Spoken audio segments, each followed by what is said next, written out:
Et bonjour Edwige, Bonjour je Aude. suis ravie de pouvoir venir recueillir ton témoignage sur l'école des femmes à inspirantes. Et ben moi je suis aussi ravie et voilà d'être ici pour déposer ma modeste contribution. Voilà à toute cette belle énergie. Hmm. Donc alors moi du coup c'est moi qui étais en lien avec toi dès le départ donc à la genèse donc je me souviens mais ça va me rafraîchir la mémoire. Est-ce que tu peux te représenter Edwige qui tu es, combien tu as d'enfants, quel métier tu fais, si tu es, quelle est ta situation familiale? Alors donc j'ai bientôt 46 ans. Je suis maman de trois enfants. Donc une fille de 17 ans, un garçon de 11 ans et une fille de 9 ans. Je suis juriste pour un promoteur immobilier dans la région de Nantes. Et puis, voilà, je suis maman solo et célibataire. Ok. Alors, Edwige, qu'est-ce qui t'a amené vers nous, en fait, qui t'a permis, en fait, de nous rencontrer et d'aller voir comment tu pouvais débuter chez nous? Je sais pas, j'ai vu de la lumière, je me suis dit, tiens, ça me semble pas mal, elles ont l'air sympas. Sur un malentendu, je peux peut-être m'y retrouver un petit peu. Alors, j'étais dans une période de questionnement professionnel, puisque alors c'était l'année dernière, je travaillais dans une boîte de promotion depuis presque 3 ans. Auparavant, j'avais travaillé 10 ans pour un bailleur social. Donc voilà, j'avais décidé de sortir un petit peu des sentiers battus et puis d'aller me confronter un petit peu au monde de la promotion immobilière parce que ça m'intéresse énormément et que j'avais vraiment envie de faire mes armes sur ce domaine d'activité-là. Et en fait, j'étais pas très bien.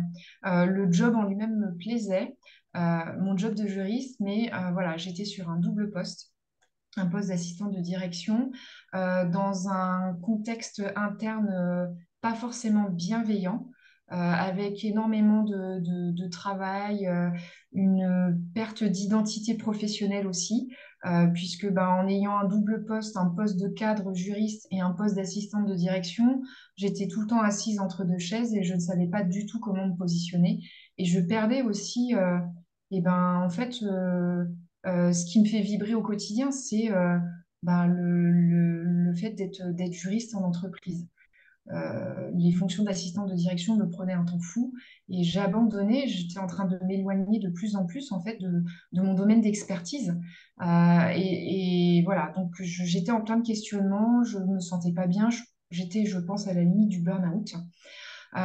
Et puis j'étais voilà en train je crois que j'étais sur Facebook en train de scroller, de regarder un petit peu des choses sur le développement personnel, de trouver voilà des vidéos pour essayer de comprendre pourquoi je me sentais comme ça, comment je pouvais faire pour m'en sortir parce que je sentais bien que j'étais vraiment sur une mauvaise pente quelque part et que ça allait pas bien se passer au niveau pro mais aussi au niveau perso, au niveau de ma santé.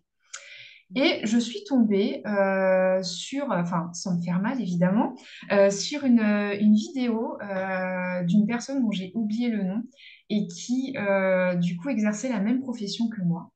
Maman de quatre enfants, voilà, qui était juriste en entreprise aussi, qui avait monté sa boîte, qui faisait aussi, voilà, qui avait des podcasts sur certains sujets.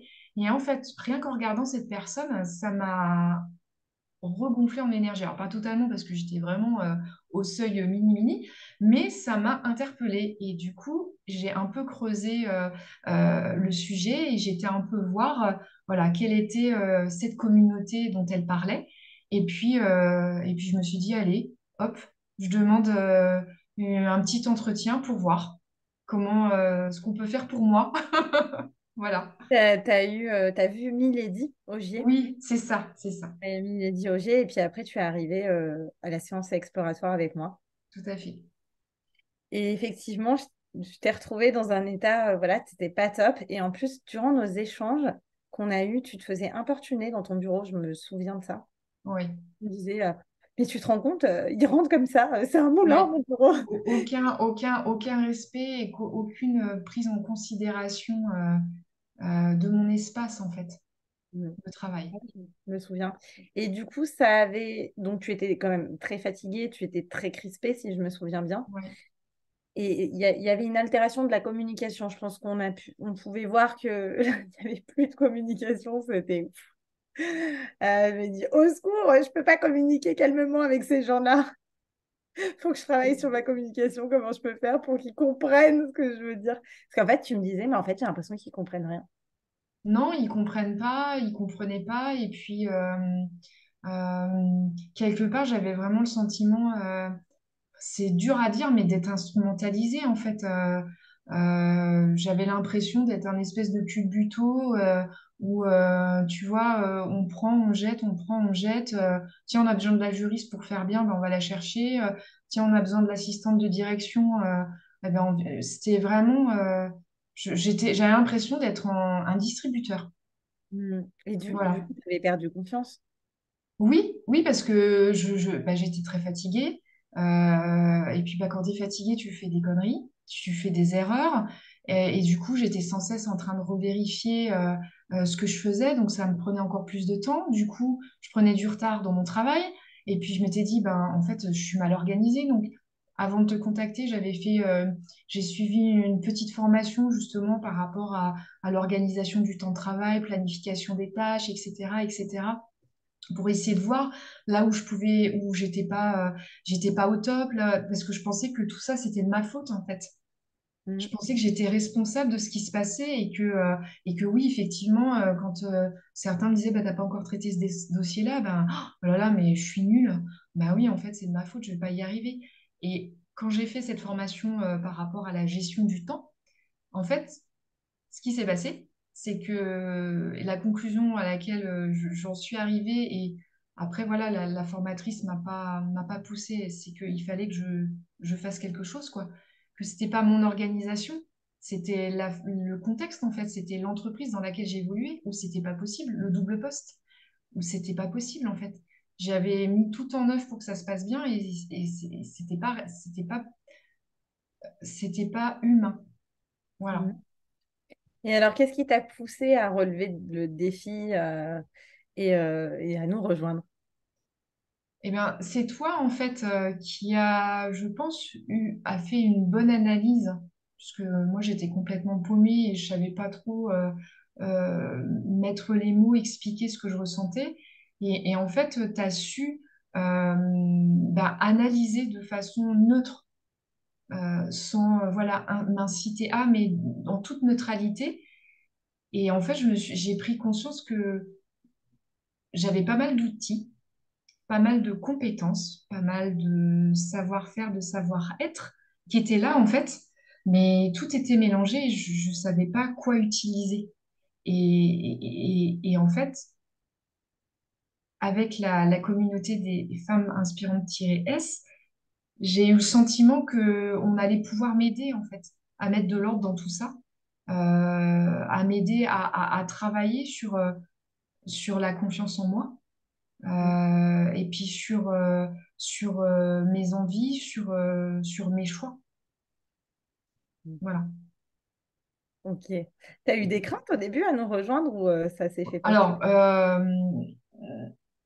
pas sur long fond. Après, tu le sais bien, ce qui m'inquiétait un peu, c'était, mais je pense que beaucoup sont confrontés à ça, c'est de se dire, bon, allez, pour la première fois de ma vie, je fais un investissement sur moi. C'est pas simple. C'est pas simple du tout de se dire, je vais mobiliser cette somme-là pour moi. Et là encore, sans inciter évidemment, mais tu fais prendre conscience, enfin, moi tu m'as fait prendre conscience quand j'ai pris un peu de recul et en repartant en arrière, je me dis, mais quand est-ce que j'ai investi pour moi en fait?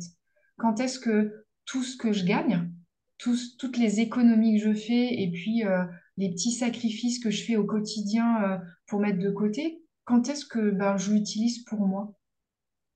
Mm. Parce Ouais, que j'ai ce souvenir qu'on s'était dit que c'était ton cadeau. oui, c'était mon cadeau et c'était compliqué pour moi. Franchement, cette histoire Et je me demande si tu m'as pas dit, tiens, c'est le premier vrai cadeau que je me fais pour moi. Si, ben si, si, Ah, si, c'est c'est le cas. ça, ouais. C'est la première fois en fait que... Alors, j'avais déjà fait des formations, etc., mais je prenais ça sur mon CPF. Donc là, c'est tranquille, on touche pas à l'épargne familiale, c'est transparent quelque part. C'est cadeau, quoi. Et en fait, jamais de se dire, bah allez, là, j'investis sur moi, quoi. Pour une fois, j'investis sur moi. Et c'était la première fois de ma vie, ouais. Et je me souviens qu'il y avait aussi, ouais, c'était la première fois de ta vie. Il y avait aussi cet aspect de timing en me disant, mais tu me disais, mais Aude, tu crois que je vais arriver à tout faire? Je suis déjà débordée. Ouais, ouais, puis après, il faut savoir aussi, je sais pas si tu t'en souviens, mais je préparais parallèlement un master, un deuxième master. Ah oui, si, je m'en souviens. Ouais, Ouais, donc exactement. j'avais ma vie familiale, cette histoire de double poste qui se passait pas super bien, le fait que je sois pas bien du tout physiquement et moralement, et puis je me dis, oh là là, je vais me rajouter un coaching, mais comment je vais faire, quoi? Est-ce que c'est le bon moment de le faire? Mais au final, il n'y a jamais de bon moment, parce que si tu attends le bon moment, tu fais jamais rien. Et alors là, merci. Tu vois, j'ai pas eu besoin de le dire. Effectivement. Et en plus, tu avais un enjeu. Si je me souviens bien, il y avait une date butoir parce que tu étais en process d'aller vers un autre poste. Ouais. Et donc, ça faisait sens, en fait, de te faire aussi accompagner pour pouvoir aller élaborer tout ça. Tout à fait, pour arriver de bonnes conditions, parce que j'avais malgré tout, mon état de fatigue, pris quand même une décision.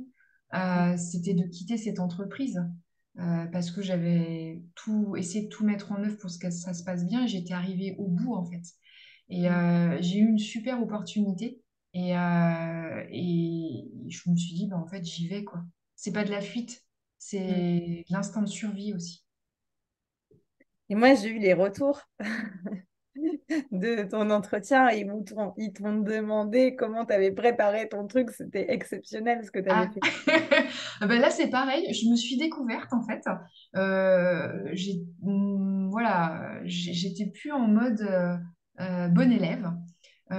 J'ai décidé d'inverser en fait le pouvoir et de pas transmettre un CV lors de l'entretien, mais de leur présenter un PowerPoint dans lequel j'ai fait une analyse de leurs besoins en matière juridique et puis une proposition de mission. Tu avais préparé ça avec ta coach, Candide? Non, non, non, non, non. Ah non, non, j'ai fait ça toute seule. Ah ouais, tu as fait ça toute seule, mais tu lui avais présenté. Tu lui Oui. avais dit que tu avais fait ça. Alors c'était pas Candice, c'était Florence. Ah oui, pardon, avec Florence. Oui, oui, c'était Florence. Mais oui, oui, oui, oui, bien sûr. Oui, parce que moi, j'ai eu les échos de ce que tu avais présenté qui était formidable. Ouais. Donc c'est pas quelque chose qui d'extérieur me ressemble, mais au final d'intérieur, oui, ça me ressemble de faire ça. D'être dans l'action ouais, de prendre la main et de pas subir, de pas être en demande en fait, de dire bah voilà ce que j'ai comme compétence, voilà ce dont vous avez besoin, voilà ce que je vous propose comme mission. Voilà, et ça s'est fait comme ça et ça leur a vraiment plu. Je n'avais jamais vu ça. Donc j'ai été embauchée comme ça. Ça s'est fait hyper rapidement en dehors d'un process de recrutement en fait. Hmm. Et ouais, Voilà. magnifique. Et du coup, toi, tu attendais quoi de cet accompagnement le départ que tu as pris chez nous?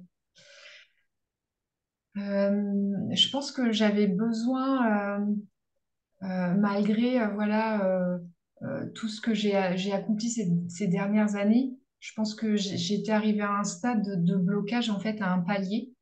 Et j'avais envie de passer au palier supérieur, mais il y a eu une espèce de perte de confiance, en fait, je sais pas, j'ai l'impression d'être rentrée dans un espèce de cycle, et encore une fois, dans une espèce de zone d'attente.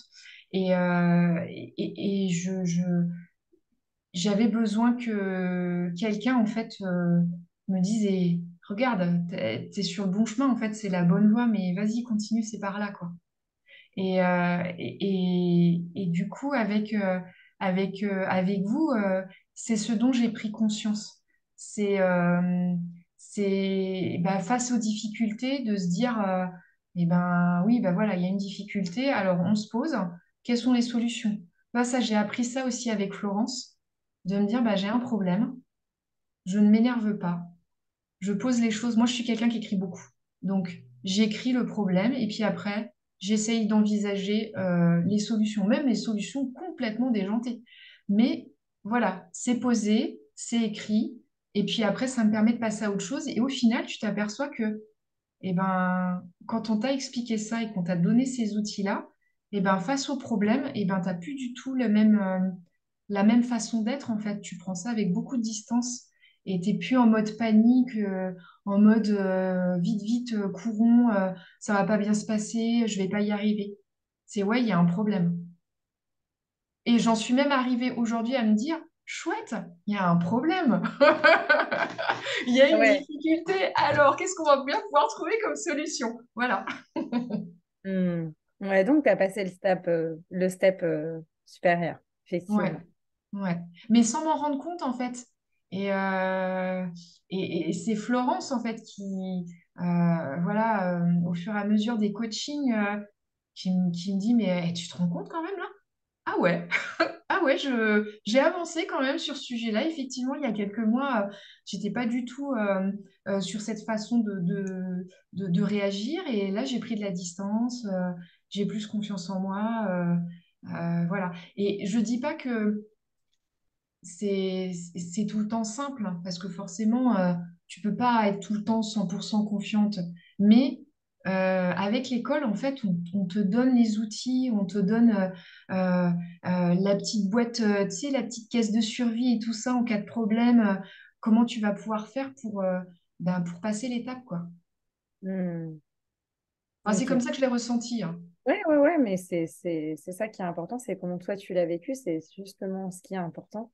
Ce que je veux savoir, moi, c'est comment tu l'as vécu. Parce que moi, je t'ai eu au début, mais je t'ai pas eu pendant. Donc chouette. Et c'est quoi qui t'a vraiment le plus plu, en fait, dans l'accompagnement? Parce que moi, j'ai partagé un beau séminaire avec toi.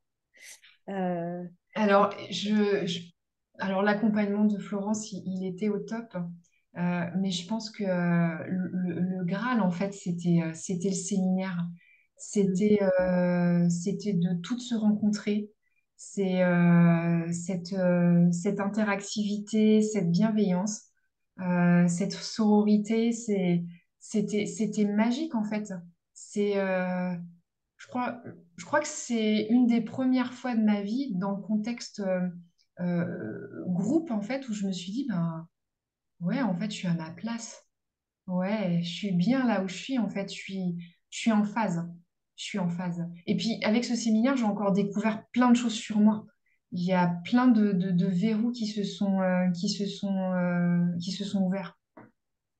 Mais ouais, le séminaire, je pense qu'il y a eu un avant et un après, hein, pour moi en hmm. tous les cas. Et en plus, c'est marrant parce que tu m'as dit, tu sais, moi, Aude, je suis un peu un loup solitaire. Le groupe et tout, Oui, c'est pas oui, trop oui, mon délire. Et puis, tu as fait des collectifs chez nous, en plus de l'individuel. Et puis, tu as fait le séminaire et tu m'as même dit, mais en fait, c'est vrai que quand on est entre femmes-s, bah, c'est pas pareil. bah Parce que, en non, fait, on est en train de travailler sur des sujets, on passe des steps, on s'organise comme ci, on développe comme ça. Et en fait, on se comprend. c'est ça. Et on peut être seul et en même temps accompagné. Ce C'est que tout j'ai à fait compris, ça. c'est que tu m'as dit que tu avais. En fait, ça n'allait pas entraver ton indépendance. Non. Et donc, c'était chouette, parce que tu as relevé un défi, mine de rien. Ouais, c'est que du bonheur. Est-ce que tu as eu les résultats que tu voulais obtenir, Edwige? Jusqu'à maintenant, oui. Ça t'a Donc, permis d'accomplir tout ce que tu as ouais, faire. bien sûr, oui, oui. Bah, du coup, quand on s'était eu au téléphone, j'avais pas encore donné ma démission Mm. à mon ancien travail, donc j'ai donné ma démission. Et en toute confiance, en fait, dire, bah, et pourtant, ils ont essayé de m'en dissuader, mais je suis restée ferme et ferme dans mes positions. J'ai commencé mon nouveau job en janvier et j'ai validé haut la main ma période d'essai. Et ça fait pas un an que j'y suis, mais en fait, c'est ce que mon patron me dit. On a l'impression que tu es là depuis tout le temps. Donc ça fait plaisir. Tu as réussi ton master aussi. Oui, j'ai mon master avec mention. Wouh. Ouais, en fait, quand j'évoque tout ça, je me dis, mais quelle année de dingue! Mais quelle année de dingue, quoi! Et et j'ai tout réussi, en fait, sur toutes les Mm, facettes, en fait. mm, J'ai tout géré, que ça soit l'organisation avec mes enfants. Alors, ça n'a pas été un long fleuve tranquille. Quitter mon poste de façon... je suis sortie droite de cet enfer professionnel. mm. Je n'ai pas fait de pot de départ parce que je n'avais pas envie d'en faire, parce que la coutume veut qu'on en fasse. Et ben moi, je n'en ai pas fait parce que je n'en avais pas envie. J'ai remercié en extérieur les personnes avec qui je m'étais entendue, mais je n'avais pas envie de, de, de perpétuer leur tradition. Donc, je n'ai pas fait de pot de départ. Je suis arrivée dans ma nouvelle boîte, voilà, j'ai vite pris les mains. C'était une création de poste, donc voilà, il y a plein de choses à faire. Mais la coordination et puis le relationnel avec les uns et les autres, et ben, au fur et à mesure, voilà, ça s'est fait. J'ai eu mon master. Voilà, je m'intègre à la vie nantaise aussi. Voilà, je fais plein de rencontres. C'est génial. Et tes trois enfants aussi à gérer parce que tu en as quand même. Oui, bien sûr, oui. Oui. Ça se passe bien et c'est bizarre parce que tu vois, on se dit toujours qu'on a peur de changer de changer d'environnement professionnel, de déménager, etc. parce qu'on a peur que ça perturbe les enfants, parce qu'ils sont dans leur petite quotidien bien huilé, etc. Et en fait, je me dis que ce changement, quelque part, il a été salutaire pour mes enfants parce que ben, du coup, ma fille aînée a gagné en autonomie, puisque elle, en fait, elle ne va pas chez son papa la semaine où je ne suis pas là. Elle reste seule en autonomie totale quand je suis sur Nantes. Donc, elle a gagné en autonomie, en responsabilité. Donc là, elle est prête pour la fac. Et puis, les deux plus petits, c'est pareil, hein. Du coup, ça leur a appris à s'organiser, à être un peu plus indépendants et responsables aussi. Et au final, je me dis que ben, quand je les retrouve une semaine sur deux, et ben, je me concentre vraiment sur eux, quoi. Et pas sur le quotidien, sur tout le reste. Je suis vraiment ancrée sur eux. Et ce changement, en fait, il a été bénéfique pour tout le monde. Mm. Voilà. Et alors, qu'est-ce que tu pourrais dire à des femmes qui, parce que quand on fait la compilation des choses, tu me disais, Milady, elle fait plein de trucs et tout, et en fait, si tu regardes toutes les femmes qui sont accompagnées chez nous, elles compilent, justement, ce qu'elles veulent, c'est pouvoir tout faire, mais tranquillement, souplement, sans être passées au forceps tout le temps. Et qu'est-ce que tu pourrais dire à des femmes qui doutent en se disant, oh là là, je suis en train de faire un master, je vais changer de boulot, je vais déménager, tout ça, tout ça. Mais t'en es la preuve vivante que c'est possible. Et Oui, si tu étais toute seule, je te dirais que voilà, tu étais brillante, c'est sûr, mais il y en a plusieurs qui t'ont inspiré aussi, bien finalement. sûr, bien Est-ce que sûr. tu peux dire que c'est Mais en possible? fait, les barrières, c'est nous qui nous les mettons, en fait. Par convenance sociale, parce qu'on a peur du qu'en dira-t-on, parce que on écoute trop aussi autour de soi les mauvaises personnes. Je pense que l'entourage est important. Euh, je dis souvent enfin, je suis désolée, je parle souvent de ma fille aînée, mais voilà, c'est ma fille aînée. Et je lui dis toujours, veille en fait à t'entourer de personnes qui éclairent ton chemin, pas aux personnes qui l'assombrissent. Donc l'entourage est important. Mais après, voilà, c'est nous qui nous mettons nos barrières. Les barrières, il faut les faire sauter, en fait. On est capable de tout. On est en capacité de tout faire. Vraiment. Faut pas avoir peur. Et puis, même si on a peur, eh ben, il faut y aller quand même, quoi. C'est pas grave. De toute façon, rien n'est jamais inscrit dans le marbre. Et puis, bah, si on se plante, c'est pas grave. On se relève, hein. On a bien appris à marcher. On n'a pas appris, on n'est pas né, on n'a pas su marcher comme ça d'un seul coup. On a appris à marcher, on est tombé, on s'est relevé, on est retombé, on s'est relevé. En fait, les enfants sont la preuve vivante que tout est possible. À la base, quand on est, on ne sait pas marcher, on ne sait pas parler, on ne sait rien faire, en fait. Mais en fait, l'enfant, il abandonne jamais, il y va. Ouais. Eh ben, les enfants, c'est J'adore nous. cette métaphore que tu prends d'enfant parce qu'évidemment, si on dit à un enfant, bah, tu vas apprendre à marcher, mais il faut savoir marcher avant. Ouais. Ah ouais, C'est d'accord. ça. Et en fait, Je l'enfant, ne pose voilà, pas la il question, hein. essaye. Ils ont tous leurs petites techniques. Voilà, ils essayent. Ils essayent de s'adapter à leur environnement. mais ils tombent, ils se relèvent tout le temps. Ils vont pas se dire, bon, je suis tombée, j'arrête là. Moi, toute ma vie, je ne marcherai pas, je resterai assis comme ça. Non. Ceux qui sont en capacité physiquement de le faire, bien évidemment, voilà, il y a des enfants qui sont malades et qui pourront malheureusement jamais marcher, mais les enfants sont la preuve vivante, en fait. Ils partent de rien et pourtant, ils y arrivent. Donc, Mm. pourquoi pas nous, en fait? Extraordinaire. Oui, tout à fait. Voilà, il suffit juste, en fait, de faire le premier pas. Se Mm. dire, allez, tu sais, quand j'ai fait mon inscription au master, il y en a plein de monde autour hein, qui m'ont dit, non, mais t'es complètement folle, t'as 3 enfants, ton boulot, ça te prend un temps fou, qu'est-ce que t'as besoin de faire ça? Qu'est-ce que t'as besoin de ça?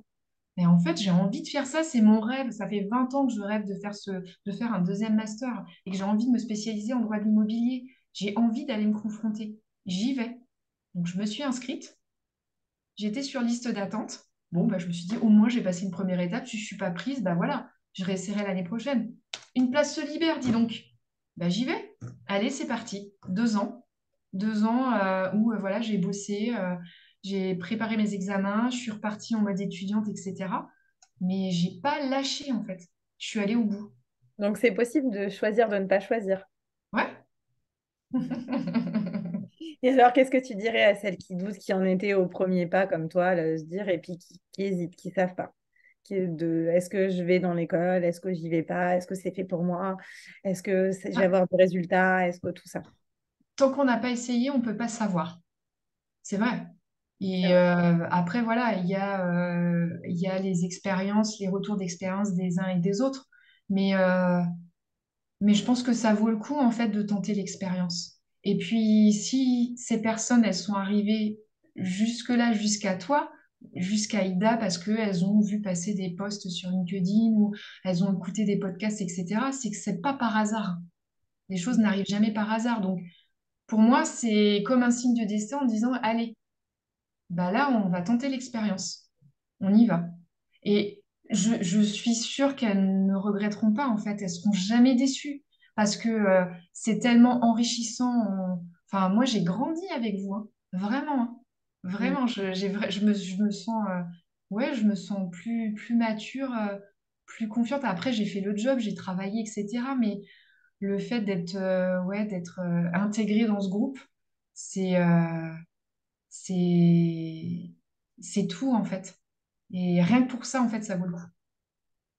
De Ça me voir toutes touche ces beaucoup femmes. ton témoignage, Edwige. Mais non, mais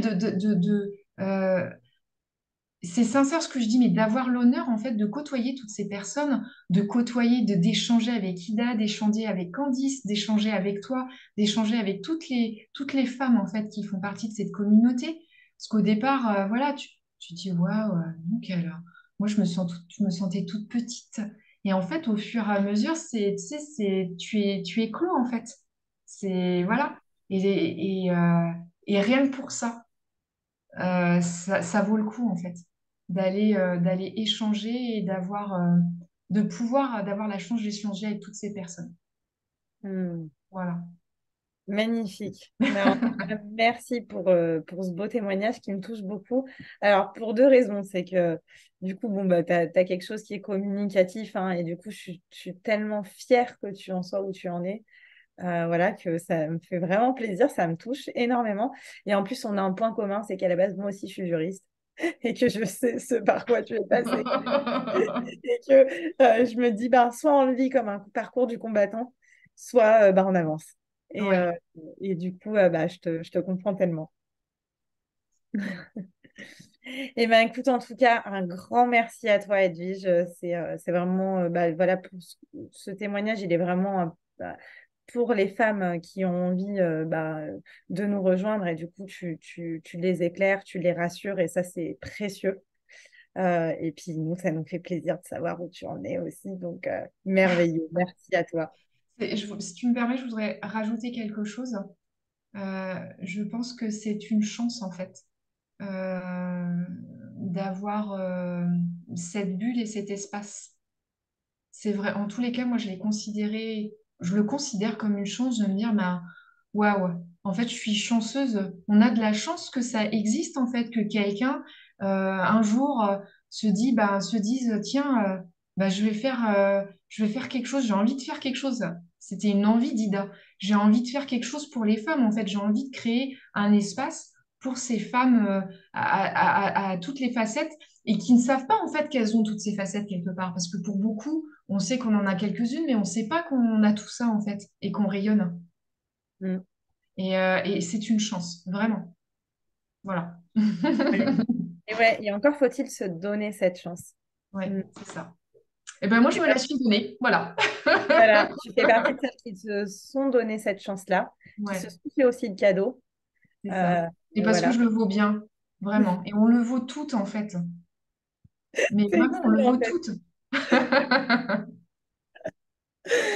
Et en plus, ton humour est toujours bien présent et encore plus qu'avant. Donc, Ouais, mais ça, c'est un truc que vous m'avez aidé à révéler, en fait, hein. Parce que c'est des fois, faut pas être dans ma tête quand on est en réunion et tout ça. Alors, dans mon ancienne entreprise, j'étais old school. Donc, autant dire que, voilà, il n'y avait pas de craquage.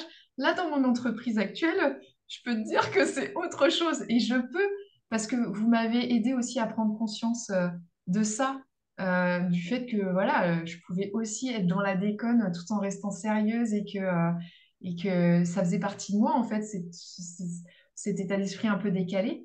Ben, du coup, j'en ai les bénéfices dans mon boulot actuel. Parce qu'en fait, c'est vrai qu'au départ, quand ils m'ont vu arriver en tant que juriste, ils se sont dit, oh punaise, ah, elle va être relou. Mais en fait, non, ils me voient avec les écouteurs dans mon bureau, en train de me dandiner, en train de taper sur mon clavier, ou en fin de journée, ben, des fois, je me rends pas compte, mais alors moi, j'enlève mes chaussures, je vais à la photocopieuse pieds nus. Bon, une petite entreprise, hein, on est 13. Mais voilà, et des fois, mes collègues ils me regardent, je fais, ben, ah bah ouais, je suis pieds nus. J'en ai marre, j'ai quitté mes chaussures. Et voilà, en fait, ça fait partie de moi. Et je m'empêche plus, en fait. J'étais trop à l'étroit. J'étais mm. trop comme ça. Et en fait, j'étais dans une espèce de chrysalide. Et l'école des femmes inspirantes, en fait, m'ont permis de casser ma chrysalide et d'ouvrir mes ailes. Voilà. Qui sont multicolores. Attention. Et brillantes, il y a des paillettes partout. Oh là là. Je- on va se laisser là-dessus parce que c'est magnifique. Alors moi, tu vois, j'ai pas beaucoup d'imaginaire, mais là, je le vois bien. Je Ouais, le tu le vois bien, mon papillon avec toutes les paillettes et tout ça, là. Magique, magnifique. magnifique, magnifique. Avec ta boule à facettes et tout ça C'est bien. ça. Merveilleux. Un grand merci à toi, Edwige, et au plaisir de te retrouver très bientôt, prochainement en séminaire, Ça un autre marche. séminaire. Merci beaucoup. Merci, Aude. Tu fais un Merci. travail exceptionnel. Comment? Vraiment. Tu fais un travail exceptionnel. Merci. Voilà.